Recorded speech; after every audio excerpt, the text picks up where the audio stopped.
गणपतीचं विसर्जन कितव्या दिवशी करायचं? काही जणांच्या घरी 1.5 दिवसाचा गणपती असतो, काही जणांच्या घरी 5 दिवसाचा गणपती असतो आणि काही ठिकाणी जे असतात 7 दिवसानंतर गणेश विसर्जन केलं जातं. मग हे कितपत योग्य आहे आणि याचा अर्थ, याचं तात्पर्य काय निघावा, किंवा कुठंतरी प्रथम वेळेस गणपती बसवला असेल आणि दुसऱ्या दिवशी किंवा 5व्या दिवशी खंड पडला असेल, त्यामुळे या गणपतीचं विसर्जन केलेलं असेल.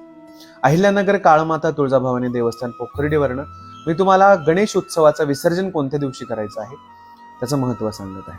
बघा मित्रांनो, जसं नवरात्र हे 9 दिवसाचे असतात, तसे गणेश उत्सवाचं देखील विसर्जन मुहूर्त आपल्या कॅलेंडरवरती लिहून दिलेलं असतं. त्याच विसर्जन मुहूर्तावरती आपण गणपतीचं विसर्जन करणं गरजेचं असतं.